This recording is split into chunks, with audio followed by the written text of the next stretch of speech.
Comunicação não violenta. Técnicas para aprimorar seus relacionamentos pessoais e profissionais. Gente, esse livro do Marshall Rosenberg é simplesmente um dos melhores livros que eu já li na vida. Eu não estou sendo exagerado. Eu já começo a análise dizendo: leiam-no. Leiam-no porque é necessário. Leiam-no porque a sua vida pode mudar completamente se você aplicar os ensinamentos que tem nesse livro na sua vida. É um livro de mais ou menos 300 páginas, só que ele é bem dinâmico, então não é uma leitura que demora muito tempo. Em 2 semanas você consegue ler ele perfeitamente. E assim, ele te leva a reflexões magníficas sobre o quesito de comunicação nos seus relacionamentos. A comunicação não violenta ela é formada por 4 passos principais. Toda comunicação vai ter que ter esses passos para ela ser considerada não violenta: observação, sentimento, necessidade e pedido. Dando o exemplo mais fácil de compreender, o que seria isso então? Você está lá, por exemplo, um amigo seu pegou e tirou sarro da sua cara falando, chamando de algum apelido que você não gosta.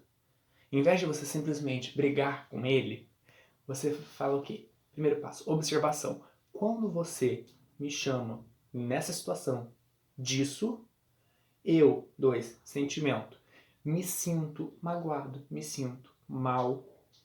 Terceiro ponto, necessidade. Porque eu necessito de respeito nesse relacionamento.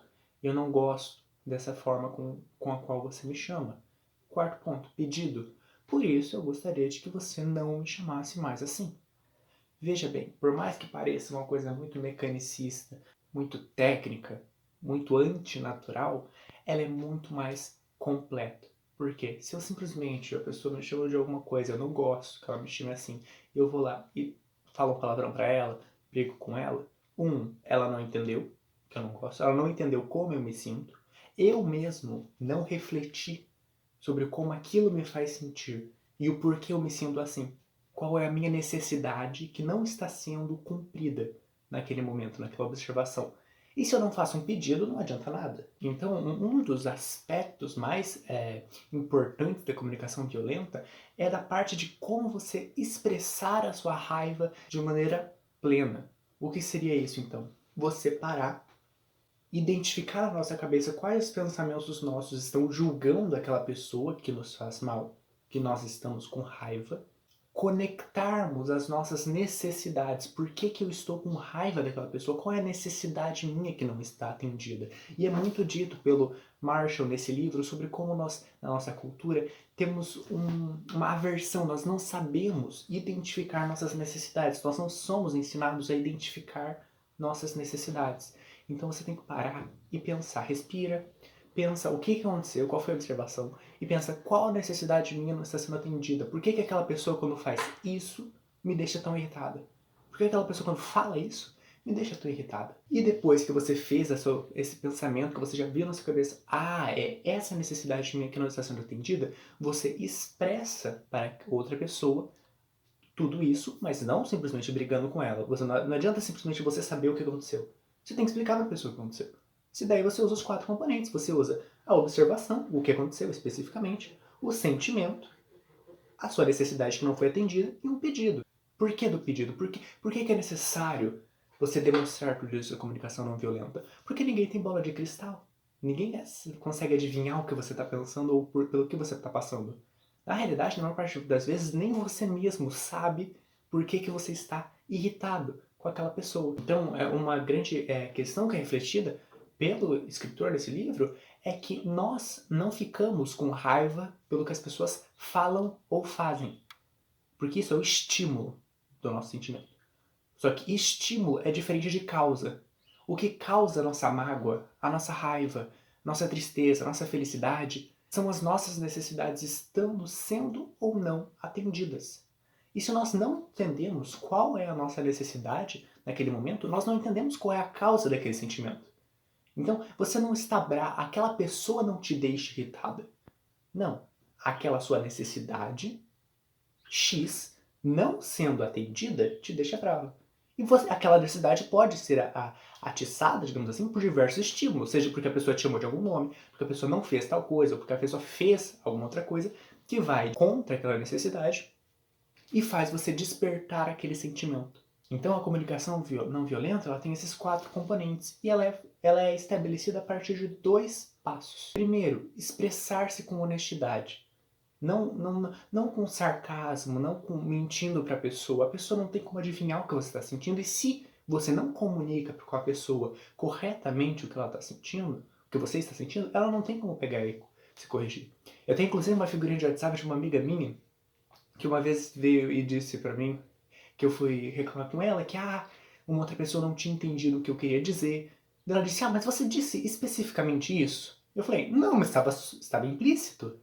E dela me disse, Gabriel, você não tem mais 13 anos. Você não precisa pegar e ficar deixando as coisas subentendidas, você pode ser óbvio. E essa é a verdade, isso tem tudo a ver com a comunicação não violenta. Você tem que ser óbvio.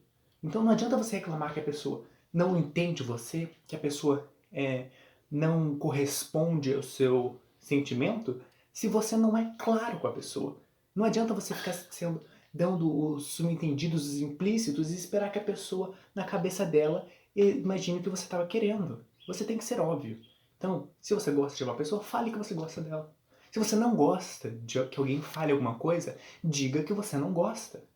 E utilize os 4 componentes da comunicação não violenta, da CNV.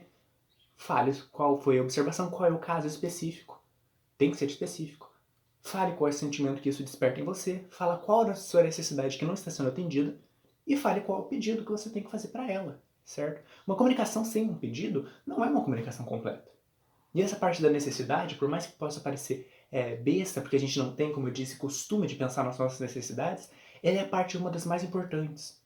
Porque se você não entende a sua própria necessidade, como que você pode esperar que os outros entendam para você? E a segunda parte, então, da comunicação não violenta, depois dessa de expressar com honestidade, é receber com empatia. O que é receber com empatia? Algo que é muito trabalhado nos cursos da saúde, por exemplo, na parte de cuidados paliativos. Presença.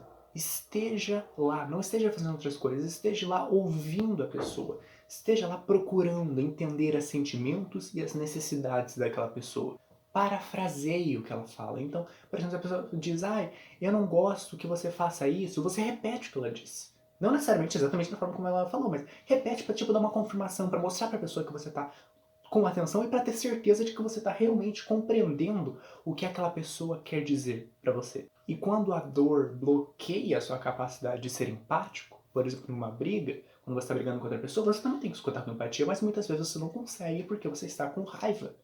O que você pode fazer? Você para, respira, sente empatia por você mesmo, compreenda, para, respire e pensa, por que eu não estou conseguindo entender aquela pessoa?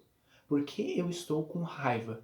E volta lá, pensa, qual é o sentimento que eu estou sentindo? Qual foi o que desencadeou isso? Qual a minha necessidade que não está sendo atendida? Grite de maneira não violenta. O que é gritar de maneira não violenta?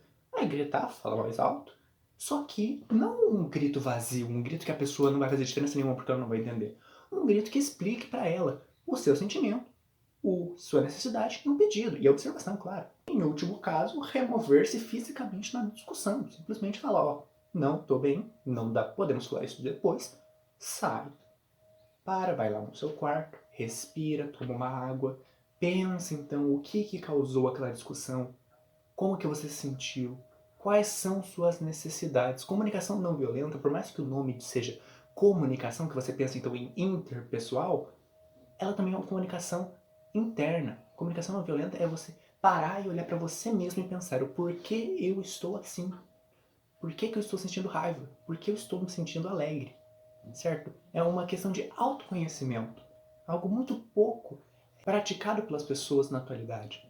E que é uma razão da maior parte das brigas. Marshall, nesse livro, ele vai, dentre diversas outras coisas, explicar também como os relacionamentos, e quando eu digo relacionamentos, eu não estou falando apenas amorosos, estou falando de relacionamentos com seu irmão, com seu amigo, com seus pais, com qualquer outra pessoa, possuem 3 estágios. Primeiro, a escravidão emocional. O que seria a escravidão emocional?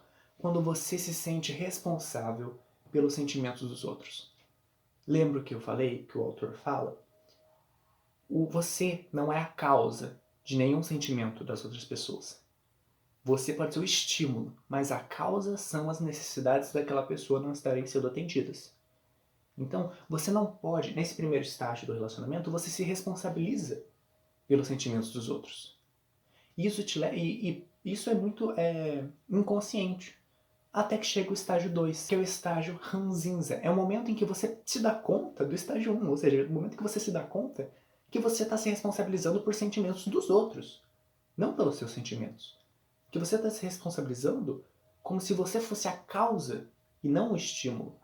Até que chega no estágio 3, que é o estágio da libertação emocional, o estágio em que relacionamentos que dão certo chegaram. Que é o quê?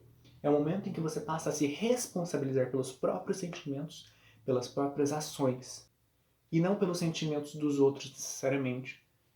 É o momento em que você passa a entender as suas necessidades e a expressá-las. É o momento em que você passa a ouvir com empatia as necessidades dos outros. E muitas vezes, então, nesses diálogos, a pessoa não sabe se comunicar com comunicação não violenta e você pode saber. Então, nessa parte de receber com empatia, você pode, na parte de parafrasear, quando a pessoa te diz uma coisa, você joga de volta a frase e fala: ah, então quer dizer que você se sente assim porque você tem necessidade disso? E a pessoa provavelmente vai dizer não. Na realidade, é bem difícil você já entender de cara o que a pessoa necessita. Mas aí você vai discutindo com a pessoa até que você ajude a pessoa a entender qual a necessidade dela que não está sendo atendida. Porque é assim que você vai estar estabelecendo e atuando de maneira empática para melhorar o seu relacionamento com aquela pessoa. Por fim, ele também vai tratar sobre a comunicação alienante da vida. É como se fosse um antônimo, é o lado oposto de uma comunicação não violenta. Esses dois termos que ele cunhou, ele fez para contrapor o que seria uma comunicação não violenta e uma comunicação alienante da vida. Na comunicação alienante da vida, você tem, por exemplo, julgamentos moralizadores. Você não vai pegar e dizer para a pessoa que, nesse momento dessa observação, você me fez sentir assim porque eu tenho essa necessidade. Não, você de cara vai dizer que a pessoa é mal educada, que a pessoa é idiota, que a pessoa não tem menor empatia pelas pessoas. Você vai o que fazer? O que então? Um julgamento moralizador, vai julgar a moral da pessoa. E esse é um dos primeiros passos para você ter uma comunicação alienante da vida. Porque você não está pensando e indo a fundo para entender o que está acontecendo naquelas observações específicas. Não, você está colocando a pessoa numa caixinha porque você, na sua cabeça, decidiu julgar ela moralmente assim. E isso não leva a nada, porque você não tem como entender as necessidades da pessoa, nesse caso. Ela não tem como entender as suas. Porque se você coloca ela numa caixinha, ela vai ficar naquela caixinha. Não tem como pegar e estabelecer uma comunicação a partir disso. Então você se aliena, você se retira da responsabilidade daquela comunicação. O segundo ponto da comunicação alienante da vida é fazendo comparações. Você comparar os outros um ao outro ou com você mesmo. Não é isso que você deve fazer. Comunicação não violenta tem a ver com processo, tem a ver com evolução de um relacionamento. E não comparação de como se todo mundo fosse estático daquela maneira e ponto. O terceiro ponto é a negação de responsabilidade. Quando você fica muito puto com uma pessoa, quando ela diz alguma coisa, e você não tá nem ali para as suas necessidades, e você diz, não, eu estou irritado, eu estou magoado por culpa daquela pessoa. E eu não tenho nada a ver com isso. Não tenho nenhuma parte de culpa, é tudo culpa dela por eu estar assim. Você nega a responsabilidade sobre as próprias necessidades. Se você não tivesse aquela necessidade que foi ferida, você não estaria triste, você não estaria com raiva. Então, no momento em que você nega a necessidade, você se retira da responsabilidade daquela comunicação alienante. Isso te leva o quê? A se alienar da comunicação, a se retirar da responsabilidade daquela manutenção dinâmica. E por fim, na comunicação alienante da vida, você tem os desejos como exigência. Ou seja, quando você expressa um pedido, quando você expressa um desejo, você diz, eu me sinto nessa observação tal caso, eu me sinto assim porque eu tenho necessidade disso e eu gostaria então que você fizesse isso. No momento em que você faz um pedido, sempre, você tem duas opções. A pessoa dizer sim e a pessoa dizer não. Sempre que você faz uma pergunta, um pedido, você tem que levar em conta a possibilidade da pessoa se negar a estabelecer ele. Porque não é uma exigência, é um pedido. Então, no momento em que você expressa seus desejos como se fosse uma ordem, isso te aliena da comunicação não violenta e leva a uma comunicação alienante da vida. Por quê? Porque você vai passar a estabelecer como se fosse responsabilidade da pessoa te entender e te fazer bem. Não é responsabilidade da pessoa isso. É um pedido. O escritor vai falar sobre diversas palestras que ele deu sobre isso, sobre diversos casos que as pessoas foram contar para ele sobre como usar a comunicação não violenta em diversas situações, às vezes até bem problemáticas, em brigas, em até mesmo ameaças de vida, umas coisas bem loucas. E isso ajuda muito, essa parte de exemplificação, que é o que mais tem nesse livro, é o que mais ajuda você a entender como praticar na sua vida esses 4 componentes e esses 2 passos da comunicação não violenta e assim aprimorar a maneira como você se relaciona com você mesmo e com os outros no mundo.